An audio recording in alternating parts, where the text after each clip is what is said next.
Welcome to the Fit Body Secrets podcast. I am Coach Cheryl, and my mission is to bring you all inspiration, education, and a ton of training tips to help you all be more successful on your fitness journey. Whether your goal is to lose body fat, build muscle, perform better, compete at your highest, or simply fix the hormonal and metabolic conditions that have held you back for years and years and years, I hope to offer you guys simple, science-based nutritional approaches that are going to help you finally see the results that you're looking for. If you get any value out of this episode or any of my episodes, please shoot me a DM, shoot me a review, let me know that you're listening, because my mission is to help you be more successful. Enjoy the episode. Good morning and happy Tuesday. It is the Tuesday before Thanksgiving, and I hope you guys are all getting ready for an amazing holiday season. It is definitely that time of year where we can definitely be more mindful of things and slow down a little bit and enjoy some time with our friends and family. And today's episode has absolutely nothing to do with that. In fact, actually, today's episode was kind of sparked by listening to Scott's recent episode, Scott's Riffs, I think he calls it. And it's something that I actually feel really passionate about talking about from my own perspective of my own personal journey with, self-acceptance and understanding that I have to love myself the way I am, and that changing my body is not going to make that relationship any better. But really just coming down to wanting to actually express the importance of understanding where a lot of these people might be coming from that are talking about, like, the Girls Who Eat movement or the body positivity, and maybe some things that we can look at in a different lens in order to be more successful in living a healthy life in a body that we feel proud of, but actually is also optimal for our health and our well-being. And I think that's the biggest thing, is that, there has to be a real understanding of there being an actual need to be at a healthier weight, and that should not come at a level of restriction. And that's where I think things kind of get a little bit taken out of context. So today's episode is probably going to hit some people different ways. I am very aware of that. But I want you guys to know that this is not in any way, shape, or form coming from a place of judgment or, it's full opinion and fully why I try and teach people how to eat and to walk away from dieting. And that's exactly what I'm going to start with is my own personal journey, right? So I think if we can all think back to being kids, I'm not sure how many of you guys grew up with parents that were on diets. I did. I had a mom that was doing Weight Watchers. I had an aunt that was doing some low calorie diet, and she was running all the time. I was exposed to things, from a young age, in terms of, my family, often a lot of them were overweight. And, I had this fear of gaining weight, and every single summer when I would, have the summer off, and I would probably just be, sleeping until noon and playing video games and then going outside, and we would go school shopping, and the realization of my clothes I was outgrowing my clothes. And part of that was natural, right? As we age, we're going to obviously be bigger, but part of it was also like insecurities of, like, am I getting fat? Like, and I shouldn't even say getting fat, because, right, fat is not a thing. It's something we have. It's not something we are. But, I noticed that I was not, liking the way that my body was looking as I was growing up. And a lot of that, as I look back, came down to a lot of my eating behaviors. I tended to be the kind of person that would go for seconds. I would eat until I was really full. I didn't eat the healthiest growing up. I ate Pop-Tarts and macaroni and cheese and, the standard American diet, and I wasn't really exposed to a lot of, lean proteins and vegetables. That wasn't really a thing. And the reason I'm saying all this is because the only thing that I was really exposed to as a young adult was, okay, we're either dieting to lose weight, which means restriction, or we're eating whatever we want. And this is the big problem this is where America is in the problem that we're in right now. And it's like looking at right now going into the holiday season. This is where people are like, I can't do this right now because it's the holidays. I'm going to wait until January 1st. That's not really the case. Like, our lifestyle should be in line with eating to satiate us from a mental and, obviously enjoyment perspective, but from a physical and nutrient need perspective. And I always say, like, if I could think back to being a kid, if somebody had shown me proper nutrition outside of just the food pyramid, and I understood how things worked in my body, how much different would my early 20s be? Because that's where I really struggled with an eating disorder and falling into, restrictive behaviors. So I think that the main thing is that, knowing that like we all have to realize that when we're trying to optimize our nutrition, that it should not only be for one goal of weight loss, that it should really be from a place of I'm trying to optimize to look and feel my best in life. And when I say performance, it's not just going to the gym and doing more thrusters. It's also like showing up in your daily job, showing up for your kids with enough energy, like not, walking around feeling like a slug all the time. Like that all comes from good, solid nutrition. And so I want to kind of take this episode to also talk about that kinds of stuff. So going back to the topic at hand, I'm going to start by talking a little bit about self-acceptance. And I'm talking about this because I guess I should start by saying this body positivity movement that we have going on. And what do I mean by this body positivity movement? It's this thought that like we all just need to be okay with how we are, whether we're 100 pounds overweight, whether we're 20 pounds underweight, whatever it is, that we should be okay being exactly how we are and accepting ourselves the way we are, that we should not feel imprisoned to change our body for making others accept us, and that being happy with who we are is what's going to make us happy overall. 100% I agree, okay? Because I will say it over and over again. If you do not love yourself, you are not going to stick to the things you need to do to improve yourself. And self-improvement does not just come in the shape of eating to weigh less. It comes in the shape of actually promoting optimal health, even things that you're doing mentally to support your health, and even things that you're doing in other areas of your life. Maybe it's achieving business goals or pursuing, more education or having a family. If you don't love yourself, you are not going to be able to provide. You're not going to be able to do those things optimally, because you're always going to be operating in a place of like depression in an essence, because happiness is where you actually, the journey is the happiness. So it's like you have to accept where you're at. And that is also important for you guys to realize that self-acceptance is also recognizing that like, even though we might have things about us that we don't like, it doesn't mean we have to act out of disgust. We could act out of a place of improvement.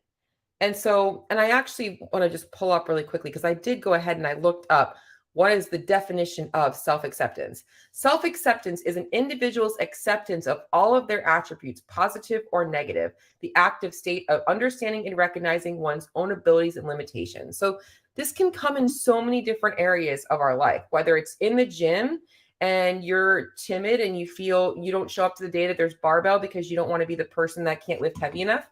Or you don't show up to the running days because you feel like you suck at running. Like you have to accept like, hey, I suck at running. I want to get better at running. So guess what? The only way to get better at running is to accept that I suck at running, and I'm going to work to improve it.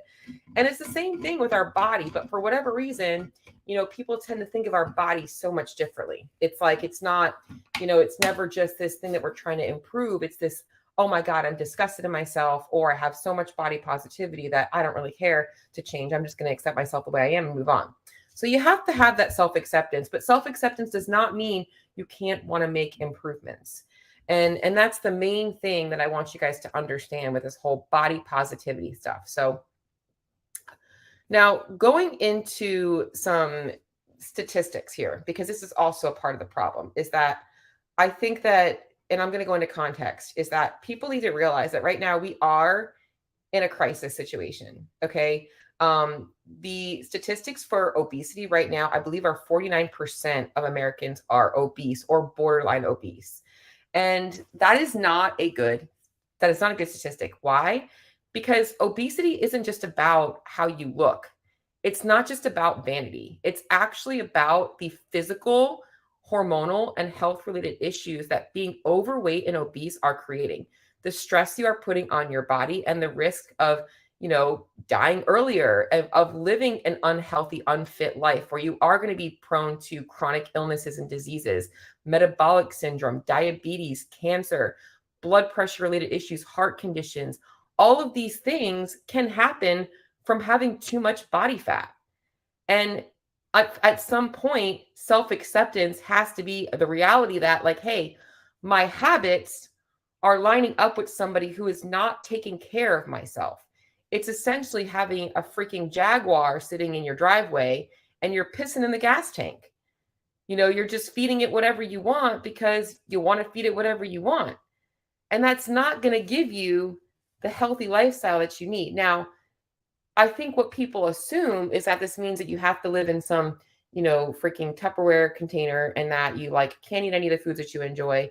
And there's another piece of this I'm going to go into, which is a big piece of it with this body positivity movement and all that stuff, is we have to be looking for sustainable lifestyle changes and stop trying to look for the bullshit diets.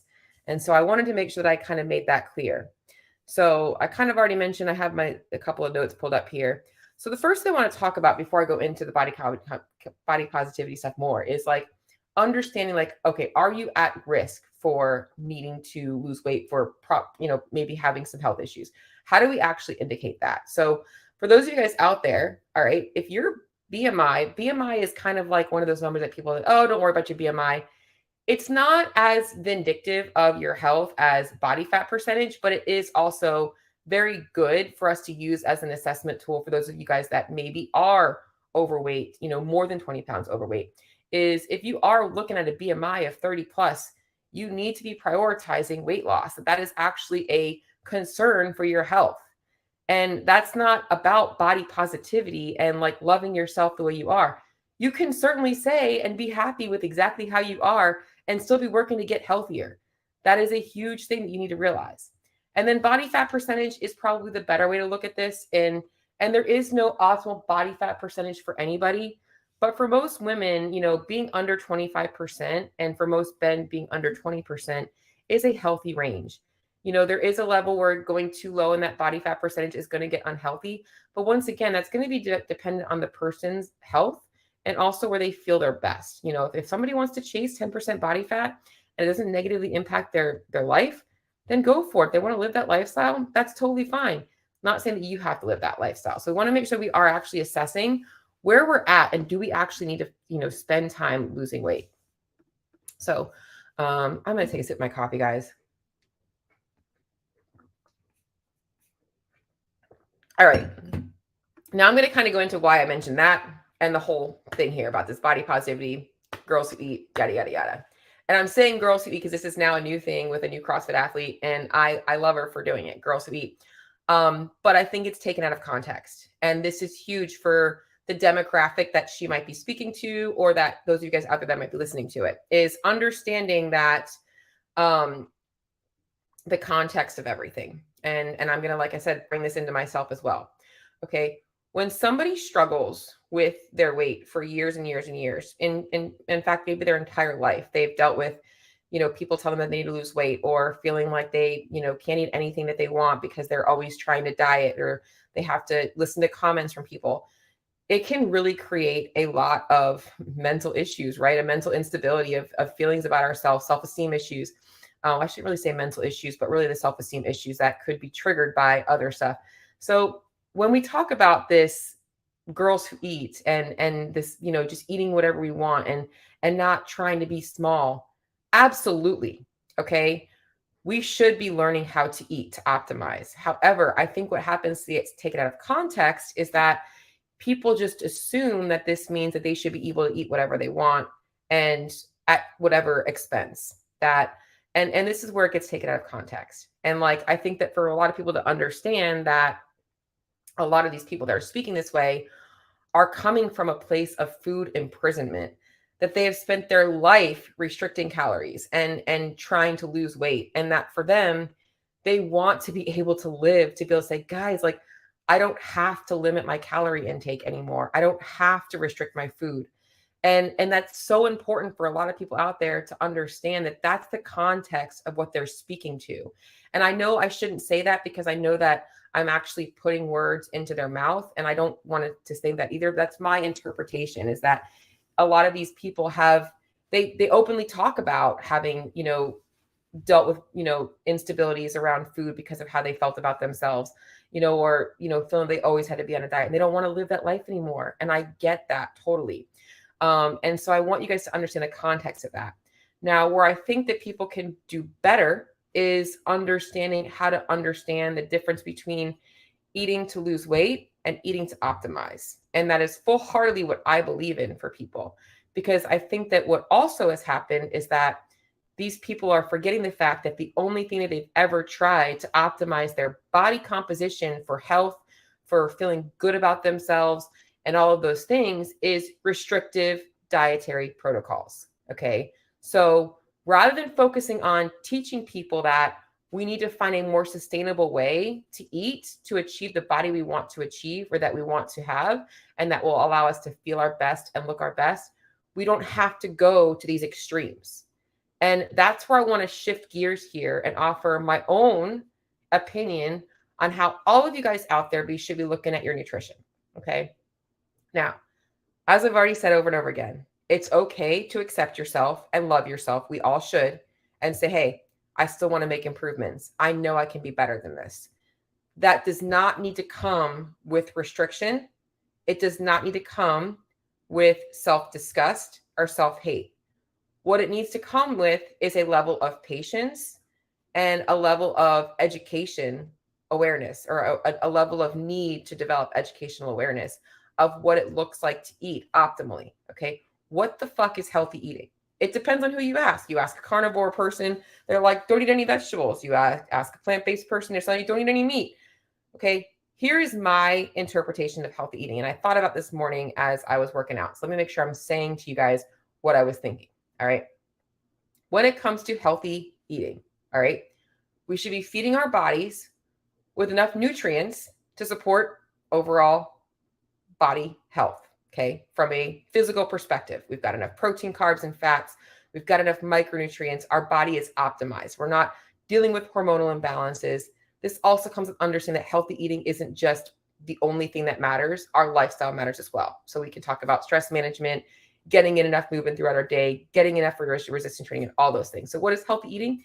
It is obviously part one, getting in enough of those things. Okay. Part two is also understanding that all foods are okay and that you should be able to eat all of them in moderation.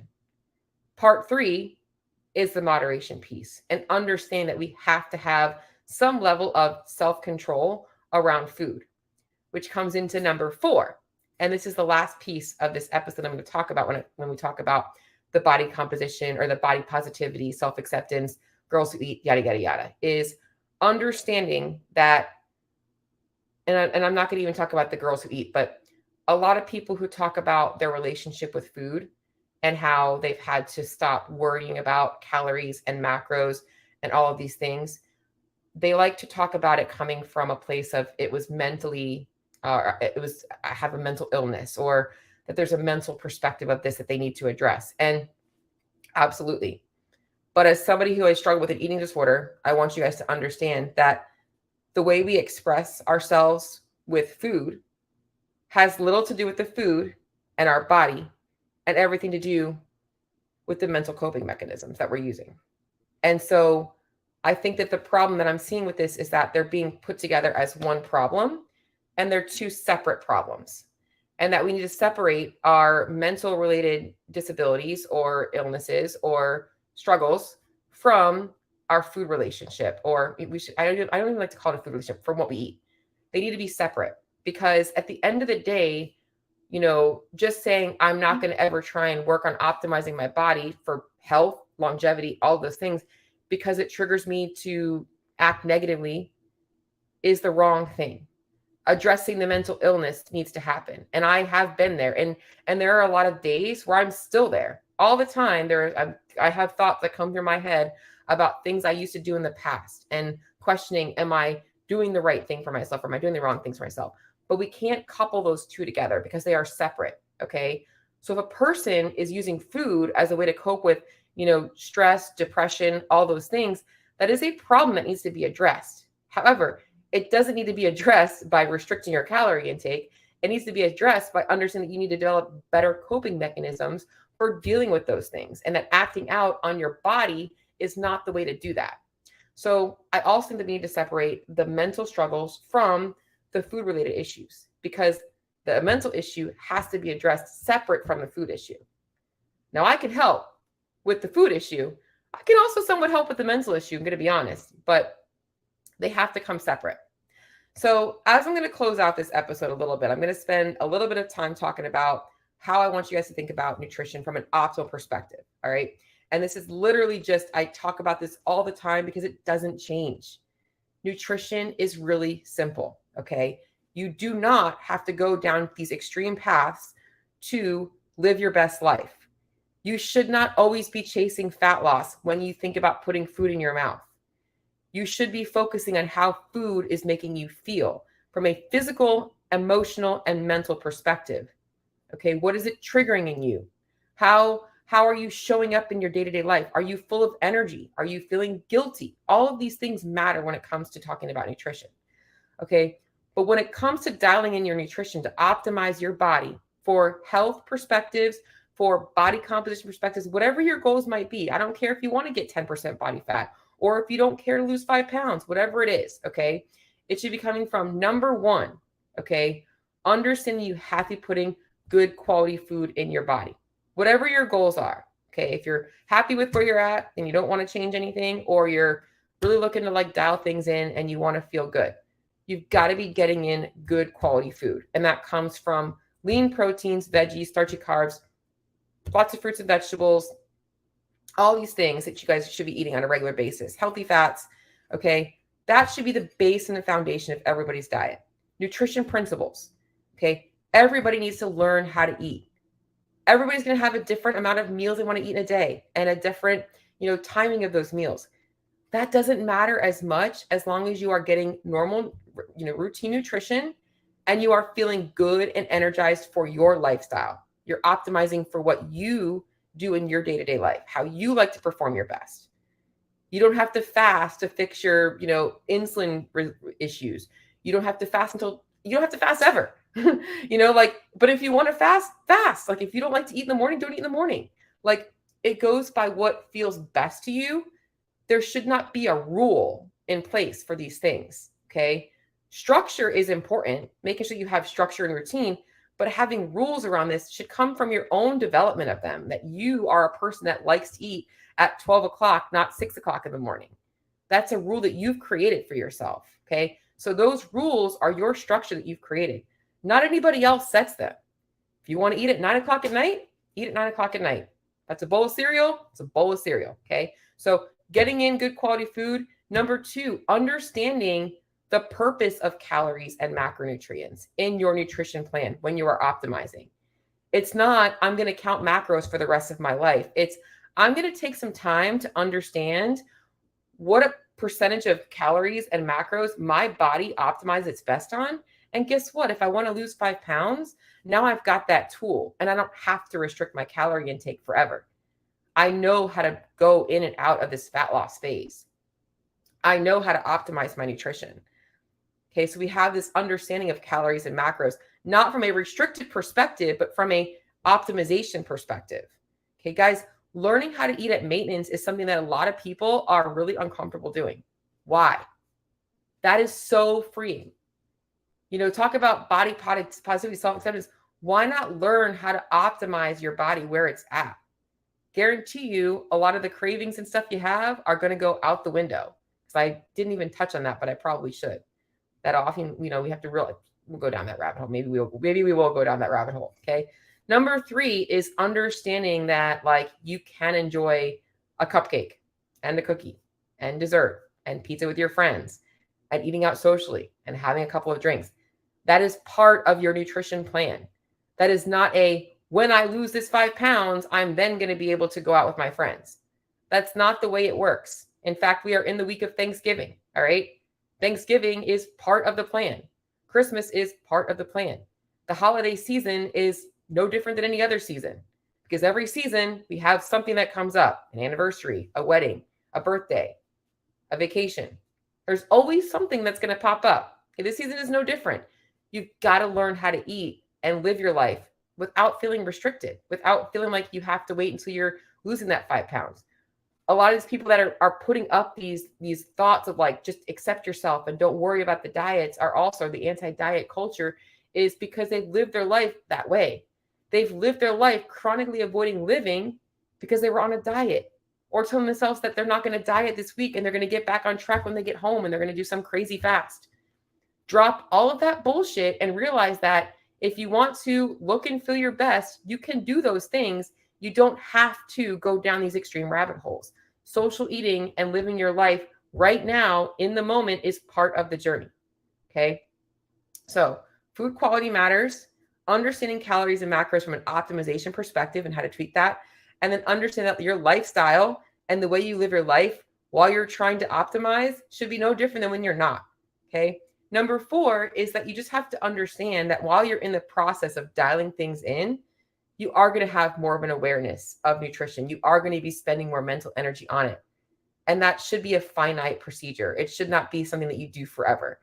That you should have breaks throughout your year where you're not having to focus on nutrition because you've spent so much time working on it. Now, this is where intuitive eating comes into play. Okay. Because if you've spent 6 months dialing in your nutrition, you should intuitively, when you walk away from it, be pretty much choosing the exact same things. And your body's going to be pretty intuitively feeling good and satiated on the same amount of food without having to actually account for it. Okay, so that's really, really important for you guys to understand. So main thing that I want you guys to understand here from this episode is that if you guys are looking at a lot of these anti-diet cultures, eating whatever you want, girls who eat, whatever it is, I want you guys to understand that, be empowered by those statements, because 100% we need to be able to understand that we should be learning the power of optimizing nutrition and feeling good and not being restrictive. However, it does not mean that there might not be a need for you to actually change your body composition, that you might be carrying extra body fat. So asking yourself, where am I at on this journey? What is my BMI? What is my body fat percentage? Am I at risk for health concerns? Am I actually feeling my best throughout my day? Do I have hormonal imbalances? Because guess what, guys? Excess body fat is one of the biggest causes of that. So do I have issues that I need to get addressed? Okay. If you are one of those people and you know that you do need to change your body composition to improve health, or you just want to because you want to look a little bit leaner, that is okay. Okay.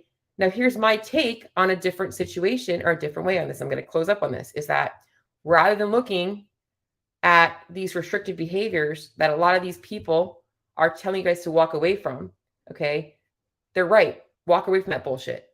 Realize there's a better way, a way that does not require a lot of restriction, a way that allows you to live your life and feel good in the process, in the journey, a way that allows you to empower yourself with confidence in what you're eating and knowing that you are doing the right thing for your body, mentally and physically. And that is learning moderation and a sustainable method. And that is what we teach. And I teach that full-heartedly because I believe in it. In fact, on my Instagram profile, it even says, I teach people how to eat, not how to diet, because that is my goal. Nothing changes in your diet when you go from fat loss to performance to longevity. The only thing that changes is the focus on how much we're eating. That's the only thing that matters. And what's so important in this process is understand that I always look at how are you feeling physically, mentally, and emotionally, because those things matter as well for knowing when a person needs to shift in those toggles. That allows me to see, hey, you've lost 15 pounds. You're fatigued. It's time for you to stop trying to lose weight. Girl, you look great. Move on. Let's teach you how to eat now. Let's bring those calories up. Let's optimize. And that is so freeing.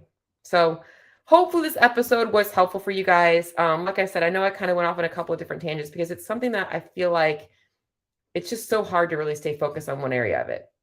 But the main thing is I understand that, like, it is okay to want to change your body and still love yourself. Have a great day and have a great Thanksgiving.